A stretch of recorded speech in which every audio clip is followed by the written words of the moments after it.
My dear students, hello. मुझे उम्मीद है कि आप तैयारी कर रहे होंगे ज्योग्राफी के एग्ज़ाम की। तो काफ़ी बच्चों के रिएक्शंस भी आ रहे हैं, जो मैंने कल दोनों मैप की वीडियो भेजी हैं, तो उनसे उनसे काफ़ी तैयारी हुई होगी, आपको फ़ायदा हो रहा होगा। तो अब मैं जो है आज आपको सेक्शन ए के बारे में बताऊंगा पहले तो, और फिर जो है जो बुक फर्स्ट है उसके उसके बारे में आपको बताऊंगा। भौतिक भूगोल का मूल सिद्धांत जो है उसके बारे में बताऊंगा मैं। तो जो सेक्शन ए है हमारा एमसीक्यू वाला, उसे कैसे तैयार करें इसके बारे में आपको बता रहा हूँ। तो आप जो है सेक्शन ए एमसीक्यू को कैसे तैयार करें, तो आप दोनों बुक्स हमारी भौतिक भूगोल के मूल सिद्धांत और भारत भौतिक पर्यावरण को आप थ्रूली लगातार एक बार रीडिंग कर लेंगे। जहाँ टॉपिक या लाइन आपको इम्पोर्टेंट लगे उसे आप अंडरलाइन कर लेंगे या हाईलाइट कर लेंगे या नोट डाउन कर लेंगे। फिर इनको जो आपने नोट डाउन करें हाईलाइट करी हैं, आप कम से कम 3 बार आप उनको दोहरा लेंगे और याद कर लेंगे, तो आपको याद हो जाएगा 3 बार में इससे और दिमाग में बैठ जाएगा। तो ये सेक्शन जो है जो ए जो है 17 मार्क्स का है, तो वो आपको तैयार हो जाएगा। उसके बाद आपको क्या करना है, उसके बाद जो है फिर इसमें क्या करना है आपको, ये कदम सरी गारंटी है। आप जानते हो 30 साल का अनुभव है, तो आपको समस्या नहीं होगी, आपको तैयार आराम से हो जाए, घबराने की जरूरत नहीं है, कोई तुक्के मारने की जरूरत नहीं है। फिर आपको किसी क्वेश्चन एमसीक्यू में कन्फ्यूजन है या डाउट है हो जाता है, तो आप एलिमिनेशन प्रोसीजर अपनाएंगे। इसका मतलब एलिमिनेशन प्रोसीजर मतलब कि जिसमें 4 ऑप्शन है, ए बी सी डी है, मतलब ये सोच कर कि यह तो हो सकता है, या तो ए है या बी या सी डी है, उनमें से आप उन्हें हटाते हटाते चलेंगे। और जो बाकी बच गया ऑप्शन, मान लिया आपका ए बी सी डी है, उनमें से लग रहा है आपको यार ये सी या डी, सी तो हो सकता है या डी नहीं हो सकता, तो फिर दोनों में से फिर देखेंगे कौन सा बेटर है, तो या सही है या उसके आसपास है, तो उसे आप ऑप्शन लगा में सही ऑप्शन को चूज करेंगे, सेलेक्ट करेंगे। अगर फिर भी आपको लगता है किसी क्वेश्चन में भी, किसी एमसी क्वेश्चन में, अगर आपको किसी भी एमसी क्वेश्चन में लगता है कि चारों ऑप्शन ही समझ में नहीं आ रहे हैं, तो आप इसके लिए केवल सी ही लिख कर आएंगे। केवल सी लिखना है, ए बी डी नहीं लिखना है, केवल सी लिखना है। और जो भी आपके बच गए हैं एमसीक्यू पोर्शन में, आपको ध्यान रखना है कि पहले पेज पर ही, जो कॉपी का पेज मिला, कॉपी मिली आपको, उसके पहले पेज पे ही आप सेक्शन ए लिख देंगे ऊपर। और उस ये ध्यान रखना कि केवल ओनली डॉट ब्लू पेन ही यूज करेंगे। फिर आप लाइन वाइज क्वेश्चन नंबर या आंसर नंबर लिखकर उसका ओनली वन, केवल एक ऑप्शन लिखना आपको, या तो ए लिखेंगे या बी या सी या डी, जो भी आपको आ रहा ऑप्शन लिखेंगे। ऑप्शन की डिटेल जो उसके आगे लिखा हुआ ऑप्शन डिटेल जो है वो नहीं लिखेंगे, या 4 ऑप्शन बिल्कुल भी लिखने हैं। कि बहुत से करते हैं कि भाई ए भी यहाँ लिख दिया, ए बी सी डी फिर राइट कोई सा लगा, ऐसा नहीं करना है। खाली आपको एक ही ऑप्शन लिखना है, 4 ऑप्शन लिखने हैं नहीं लिखने हैं, ना उसके आगे डिटेल लिखनी है। इससे आपका एक तो टाइम बचेगा, और जो पेपर लेंथी होता है वो आपको आराम से हो जाएगा। एक पहले पेज पर करना यह काम, पहले पेज फर्स्ट पेज पर ऑफ कॉपी पर ही हो जाना चाहिए। जो ऑप्शन समझ में नहीं आ रहा है उसको लास्ट टाइम में आप जो है उस पर जो मैंने बताया था आप उसमें सी ले सकते हैं, या आपको याद है आधा जब कर सकते हैं।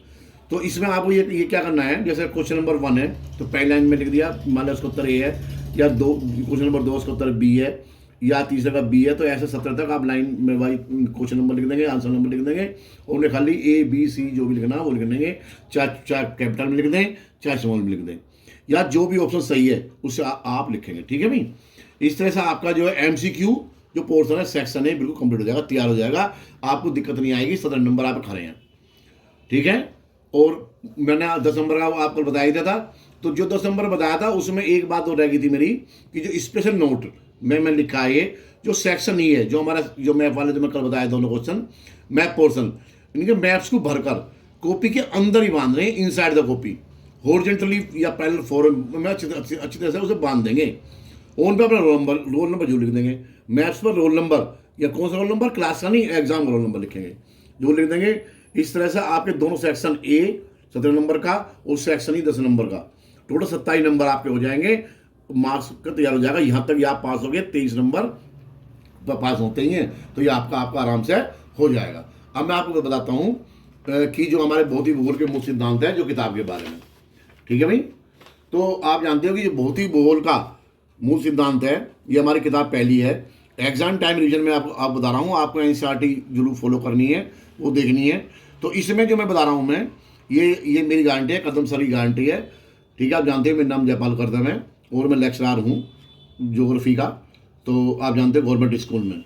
तो ये वेटेज पोर्शन इसका मैं बता देता हूँ वेटेज पोर्शन क्या है। 2 किताब है तो इसलिए अलग है इनका। इस बुक का कुल वेटेज जो 30 नंबर है, थ्योरी का, 5 नंबर मैप का है। तो 5 नंबर में कल आप बता दिया, अब बच के 30 नंबर थ्योरी के। घबराना नहीं है, किताब आगे बढ़ी है, थोड़ा सेक्शन बढ़ा है। इसमें सेक्शन ई के आने वाले क्वेश्चन नंबर 29 के 5 नंबर मैंने मैप के पहले वीडियो में बता चुका हूँ। अब बचे हुए 30 मार्क्स में यह बुक चैप्टर वाइज डिवाइड कर रखे। जैसे चैप्टर 1 भूगोल एक विषय में 3 नंबर का है। दूसरा पृथ्वी की उत्पत्ति विकास, पृथ्वी की आंतरिक संरचना और महासागरों का महाद्वीप का मिश्रण, तीनों पार्ट का बेटे 9 नंबर है। चैप्टर 5 भूआकृति प्रक्रियाएं, अगला भूआकृति व उनका विकास, दोनों पार्ट का बेटे 6 नंबर है। चैप्टर 7 वायुमंडल संगठन संरचना, अगला चैप्टर सौर विकिरण वाला, उससे नेक्स्ट वायुमंडल परिचलन वाला, उससे अगला जो है वायुमंडल में जल वाला, उससे नेक्स्ट विश्व जलवायु वाला। इन 5 पार्टों का वेटेज 8 नंबर है टोटल।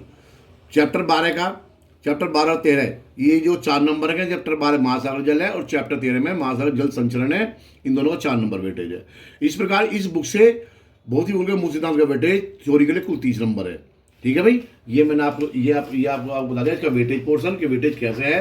अब मैं बताता हूँ कि पार्ट वाइज आपको जो इंपॉर्टेंट है वो क्या क्या है, जिसकी आप काफ़ी डिमांड भी कर रहे हैं। चैप्टर 1 जो भूगोल एक विषय के रूप में पहला जो पार्ट है, इसमें से भूगोल की परिभाषा पूछ लेगा या अर्थ पूछ लेगा। ये आप जानते ही हो। उन दोनों वर्डों को तोड़ कर जियो का मतलब क्या है और ज्योग्राफी का मतलब क्या है, ग्राफोस का मतलब क्या है, वो किसने उसकी खोज करी, उसका नाम क्या है, ये आ सकता है। भूगोल के जो उपागम है क्रमबद्ध और प्रादेशिक में उनकी परिभाषा या अंतर दोनों पूछ सकता है। भूगोल की कुछ शाखाएं, जैसे भूगोल की कुछ शाखाएं हैं उनके बारे में पूछ सकता है। और कुछ वर्ड ऐसे हैं जो उसमें हैं GIS, GPS और रिमोट सेंसिंग, दूर संवेदन की जानकारी पूछ सकता है या उसकी फुल फॉर्म पूछ सकता है। ये जो और एक क्वेश्चन हो रहा है इसमें, ये हमारे किताब की एक्सरसाइज में दिया हुआ है, NCERT में एक मैच दिया हुआ, तो उस मैच को आप कर लेना। और 3 नंबर का है, ये 3 नंबर का इसमें आ सकता है। और इसमें जो उपागम वाला है, ये वाला भूगोल के उपागम क्रमबद्ध प्रादेशिक, ये ज़्यादा इंपॉर्टेंट है। ठीक है भाई, कुल चार क्वेश्चन है इसमें या 4 टॉपिक है। आराम से आपका हो जाएगा पार्ट, थोड़ा ईजी है, कोई दिक्कत नहीं है। ध्यान रखना ये आपको लगातार करना है। जो किताब में बॉक्स हैं डायग्राम वो जरूर देख लेना। चैप्टर 2 पृथ्वी की उत्पत्ति और विकास, इसमें से जो बिग बैंग थ्योरी है या ब्रह्मांड का विस्तार, बिग बैंग थ्योरी, और एक थ्योरी हो रहा है द बिग स्प्लिट थ्योरी, ये दोनों आपको करनी है। और एक आंतरिक या बाहरी, पार्थिव या जोवियन, जो ग्रह है इनमें क्या अंतर है, कौन कौन से हैं, इनके नाम वो पूछ सकता है। ठीक है भाई, इसमें 4 क्वेश्चन बैठे मुश्किल से, 4 टॉपिक हैं, ये आराम से आप कर लोगे, एक बार पढ़ लेना, आराम से हो जाएगा। चैप्टर 3 जो है पृथ्वी की आंतरिक संरचना है। इसमें प्राइमरी, P प्राइमरी और S सेकेंडरी जो वेव्स हैं या तरंगे हैं, इनके चित्र हैं, इनमें अंतर है। ये क्वेश्चन बहुत इंपॉर्टेंट है, ध्यान रखना। पृथ्वी की आंतरिक संरचना, ये इसमें डायग्राम सहित है, या पढ़ना ये या ये दोनों में कोई सा भी आ सकता है, बहुत बढ़िया। या कभी कभी ज्वालामुखी, भूकंप, भूगर्भीय जानकारी के प्रत्यक्ष या अप्रत्यक्ष स्रोत भी आ जाते हैं। तो ये 5 क्वेश्चन है, 5 टॉपिक है, इनको आप कर सकते हैं, कोई दिक्कत नहीं है। चैप्टर 4 महासागरों महाद्वीपों का वितरण, इसमें से महाद्वीप प्रवाह व इसके पक्ष में प्रमाण, ये पहले भी आया हुआ आपका और ये अब भी आ सकता है, तो इसे आप कर सकते हो। और एक इसमें डायग्राम दिया हुआ चित्र 4.1, हमारी NCERT किताब में महासागर या अधः स्थल या ओशन फ्लोर, और इसकी थ्योरी जो है कि ये कौन कौन से हैं इसमें, ये आप कर सकते हो। मतलब ये बात सकता है कई बार, ये कई बार डायग्राम में आता है और सोर्स वाले में आता है, सेक्शन B में आता है। ठीक है भाई, और इसमें प्लेट विवर्तनिकी और प्लेटों का नाम और जगह कहाँ पे है, ये आप कर सकते हो। मैंने हालांकि मैप में बता दिया है, आप इसे कर सकते हो। और संचरण की सीमाएं और भारतीय प्लेट का संचरण के बारे में कई बार आया था, 2-3 नंबर में, 3 नंबर में आया था, तो आप इसे कर सकते हो। ठीक है, इसमें कुल पार्ट में 5 क्वेश्चन है। चैप्टर 5 में भूआकृति प्रक्रियाएं हैं, अंतर्जनित, बहिर्जनित प्रक्रियाएं, ये इसकी थ्योरी परिभाषा से अपसय, पटल रूपन, व्रत संचलन, निक्षेपण, अपर्दन, छोटी छोटी परिभाषाएं हैं, इनको आप देख लोगे, एक बार हो जाएगा। हालांकि वर्ड थोड़े कठिन से लगते हैं ये, लेकिन है आसान, एक बार समझ लो तो हो जाएगा। और एक क्वेश्चन और बनता है, मृदा निर्माण में सहायक प्रमुख कारक कौन से, मृदा हमारी कैसे बनती है, कई बार ये भी आया था, 5 नंबर में आएगा पूरा ये। ठीक है भाई, तो ये मेन 2 क्वेश्चन आने की, अंतर्जनित बहिर्जनित प्रक्रियाएं और मृदा निर्माण, ये 2 हैं, बाकी ये परिभाषाएं आ सकते हैं 3-3 नंबर में। चैप्टर 6 भूआकृतियां उनका विकास, इसमें बहुत सारे चित्र हैं और बहुत सारी परिभाषाएं हैं। तो इसमें आप जो भी है सारी ये परिभाषाएं एक बार रीडिंग कर लेंगे, और डायग्राम इसमें काफ़ी है, डायग्राम इसको समझ गए आप सारा कर लें। लगभग इसमें 10 परिभाषाएं या 10 टॉपिक हैं, वो डायग्राम है, आप इन्हें कर लेंगे, कोई दिक्कत नहीं है। इसे एक बार पढ़ लेना तो आराम से हो जाएगा। ठीक है भाई, अब नेक्स्ट जो है इसका आपका चैप्टर 7 है, इसे वायुमंडल संगठन और संरचना, ये बहुत आसान, बेहद सबसे आसान चैप्टर यही है मेरे ख्याल से। इसमें वायुमंडल की गैसें हैं, संगठन है पहला, और इसके संरचना, बस दो ही है, संगठन और संरचना। इसमें ध्यान रखना, इसमें कन्फ्यूज नहीं होना। संगठन पूछा संगठन बताना, और संरचना पूछा संरचना बताना। ये ध्यान रखना कि संगठन का मतलब गैसों के नाम पूछ रहा है, और संरचना का मतलब है उसका स्ट्रक्चर पूछ रहा है कि नीचे कौन कौन से हैं, नीचे कौन सा ऊपर कौन सा। ये ध्यान रखना, चित्र दोनों अलग अलग हैं और दोनों ही क्वेश्चन में अलग है, कन्फ्यूज हो जाते हैं कि बच्चे पूछा पूछा लिख कर पूछे। टाइम खराब नहीं करना। ये इसमें खाली दो ही क्वेश्चन है बस। ये चैप्टर 8, ये जो है आपका सौर विकिरण, ऊष्मा संतुलन और तापमान। सौर विकिरण या पार्थिव विकिरण में अंतर, या परिभाषा में पूछ सकता है। संवहन अभिवहन में अंतर, ये पूछ सकता है। पृथ्वी पर तापमान वितरण को प्रभावित करने वाला कारक, ये बहुत इंपॉर्टेंट क्वेश्चन है, आपका ध्यान रखना। पृथ्वी पर तापमान वितरण को प्रभावित करने वाले कारक, ये जो आता है, ये 5 नंबर क्वेश्चन आएगा जब भी आप सीधा। और चित्र 8.2, पृथ्वी का ऊष्मा बजट जो ये वाला, ये आपका सोर्स में आता है कई बार सेक्शन बी में, तो इस आप एक बार देख लेंगे, आराम से हो जाएगा। चैप्टर 9, वायुमंडलीय परिसंचरण तथा मौसम प्रणालियां। इसमें कोलिजिबल, इसकी परिभाषा, पवनों के प्रकार, और कितने प्रकार की ये हैं, जैसे स्थल समीर है, समुद्र समीर है, पर्वत समीर है, घाटी समीर है। एक बार पढ़ लो कि जरा जरा से ही है, आराम से हो जाएंगे कौन सी हवा है, पवन कहाँ कहाँ जा रही है। चक्रवात, प्रति चक्रवात क्या है, इनमें अंतर क्या है। चित्र इसमें दिया हुआ है, 9.6 चित्र दिया हुआ है। वायुमंडल का सामान्य परिसंचरण या पृथ्वी के प्रमुख वायुदाब कटिबंध के नाम से है ये चित्र, तो इसे आप देख लो एक बार। वाताग्र क्या है, पवनों की दिशा को प्रभावित करने वाले कारक, ये इंपॉर्टेंट है बिल्कुल, 5 नंबर क्वेश्चन है। पवनों की दिशा को प्रभावित करने वाले कारक ये आ सकता है, इसमें खाली 7 टॉपिक हैं। चैप्टर नंबर 10, वायुमंडल जल, वर्षा के प्रकार है, कौन कौन से हैं, इनमें कन्फ्यूज नहीं होना। वर्षा के प्रकार, बादलों निर्माण या बादलों का प्रकार, बादलों का वर्गीकरण, वाष्पीकरण, संघनन, और ये कुछ परिभाषाएं, ओस, कोहरा, तुषार, बादल, वर्षण, हिमतूल, हिमपात, कनकापात, ये आ सकते हैं। इनको आप देखें ना, या तो मोस्टली ये 4-5 क्वेश्चन ही हैं, इनमें टॉपिक है, आराम कर सकते हो आप। चैप्टर 11, विश्व की जलवायु परिवर्तन। इसमें एक इंपॉर्टेंट है कोपेन का जलवायु वर्गीकरण, और दूसरा है जलवायु परिवर्तन के कारण। ये 2 क्वेश्चन है, इसमें से आएगा तो 5 नंबर सीधा आएगा, या तो कोपेन जलवायु वर्गीकरण आएगा और ये जलवायु परिवर्तन के कारण आएंगे। हानि थोड़ा कठिन सा है ये वाला कोपेन वाला, तो लेकिन फिर भी आप ऐसा कर सकते हो तो चाहो तो, थोड़ा समझने की बात है, बस वर्डों का फेयर है इसमें। एक ग्लोबल वार्मिंग है, इसमें जो टॉपिक है, ये परिभाषा है global warming, green house effect है, ग्रीन हाउस गैस कौन कौन सी है, कई बार पूछ लेते हैं ये, ठीक है भाई। तो ये 5 ही क्वेश्चन है, 5 टॉपिक हैं, 2 तो मेन तो 2 ही है, कोपेन का और जलवायु परिवर्तन कारण का। चैप्टर 12, महासागर जल, महासागरीय अधस्तर का विभाजन क्या है, और उसके उच्चावच कौन कौन से हैं, ये आपको ध्यान रखना। इसमें डायग्राम भी दिया हुआ, महासागरीय अधस्तर के उच्चावच चित्र जो है हमारा 12.2 है, और उच्चावच की आकृतियां कौन कौन सी हैं।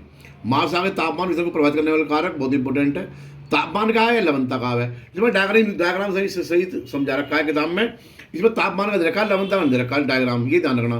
तो तापमान के उल्टा है लवणता का, बस ध्यान रखना, तापमान और लवणता उल्टा है। जैसे तापमान का डायग्राम दिया हुआ, समझ लो लवणता का उसमें उल्टा दिखाना है, ठीक है भाई। तो ये डायग्राम जो है आप सही दिशा आप याद कर लेना, अगर आता तो कर लेते हैं। ये 5 क्वेश्चन टॉपिक बैठ रहे हैं। चैप्टर 13 जो हमारा लास्ट है, महासागर जल संचलन।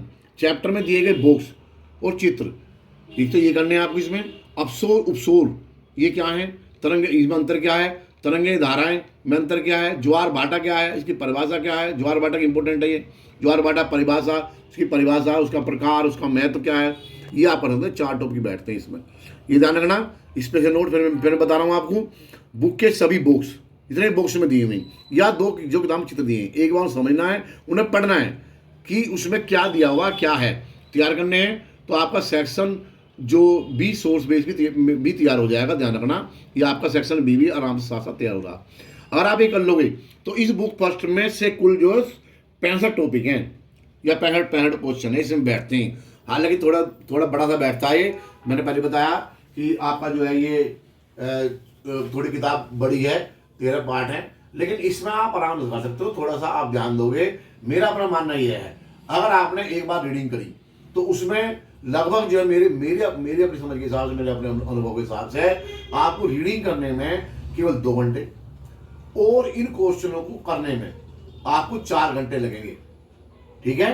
तो आपके सेक्शन ए और सेक्शन सी और डी का जो हमारा इस किताब में से आएगा, 3 नंबर क्वेश्चन और 5 नंबर क्वेश्चन, ये आपके आराम से तैयार हो जाएंगे, ठीक है ना। आगे तैयार होंगे, अभी आगे किताब हो रही है, अभी पूरा काम खत्म नहीं हुआ, लेकिन हाँ, अगर आपने जितना मैंने कल बताया और जितना आज बताया है, तो आपके ये पास की गारंटी है ही है बिल्कुल।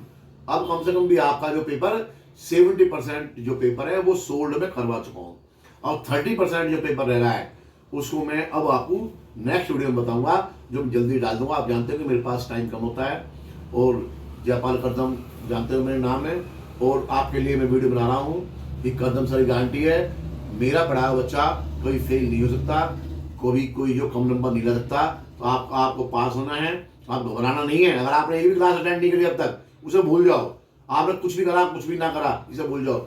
रिजल्ट मैटर रखता है। आपने कुछ भी करा, अगर आपका रिजल्ट बेटर आएगा तो आप पास होगे और नेक्स्ट क्लास में पहुंचोगे, ये मेरा वायदा है। ठीक है ना? अच्छा, बाय बाय, बेस्ट ऑफ।